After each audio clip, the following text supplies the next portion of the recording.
At for today's video mga lods, ito na nga po pala yung DIY backdrop design natin na may 2 colors combination ng white and pink mga idol yan. Ito nga po pala mga lods na ginamit natin na tela rito is satin silk sa pinaka scallop design at nag-add na rin tayo ng artificial leaves. Full video guide, umpisahan na natin, tara!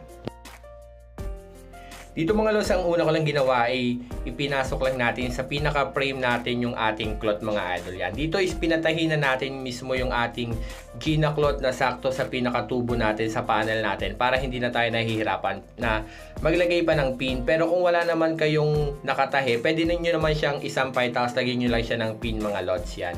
Ang haba nga pala ng tela dito is at least meron kayong 6 feet. Pero kung may mapapansin nyo, sobrang haba pa ng sobra ko kasi yung tela natin na pasadya dito mga lods sa pinaka-frame natin na to is 10 feet yan.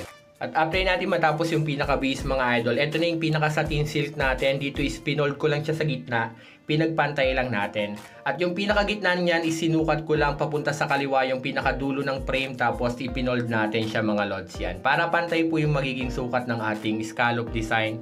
And after nyan, dito is tinali ko siya ng tie wire sa pinaka-frame mga lods yan. May abang na pala akong tie wire dyan mga lods. At para bumuo naman ng scallop design dito sa bandang gitna, dito nyo muna siya ipopold para mas maganda po yung scallop design natin.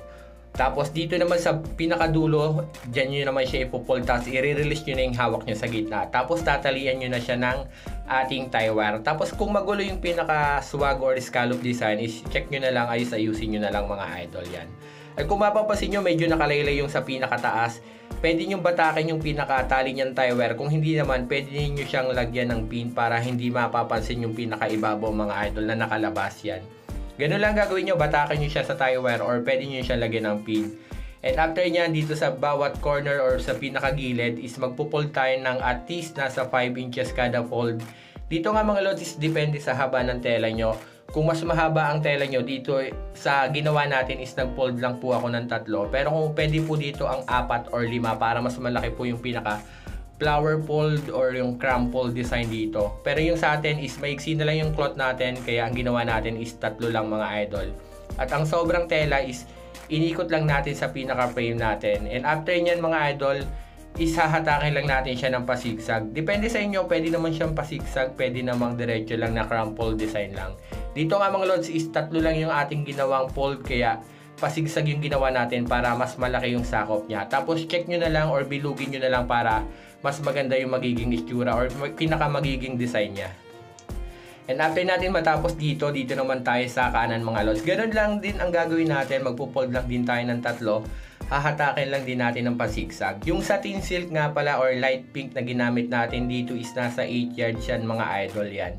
Pero kung ang cloth nyo or ang frame nyo is mas malapad, mas mahaba, mas mataas, at least meron sana kayo na cloth na 10 yards para mas marami po yung pinaka crumple design or flower fold design sa bawat gilid.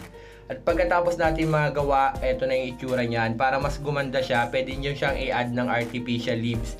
Dito guys, namili tayo ng kulay ng white at saka combination ng gold mga idol para mas may lilitaw pang isang kulay mga idol yan. 2 kulay bale, white and gold ang ginamit natin ditong artificial leaves. Sa mga artificial leaves, sa mga nagtatanong, marami po akong available na artificial leaves pati po wisteria sa ating TikTok shop. Kaya check nyo na lang po sa comment section. Sa ganito naman mga idol, kung mapapansin nyo, dun po tayo nagtutusok sa pinaka tie wire para po hindi siya malalaglag or may kakapitan yung ating pinaka artificial leaves na ikinapit dito sa crumpled na design mga idol. At ito na nga po pala yung ating simpleng DIY backdrop design na nilagyan natin ng scallop design yung bandang gitna. At nag-add na rin po tayo ng artificial leaves. At ito naman siya mga lods, kapag mayroong LED lights o kaya Christmas light time nilalagay, mas gumaganda po yung pinaka backdrop design.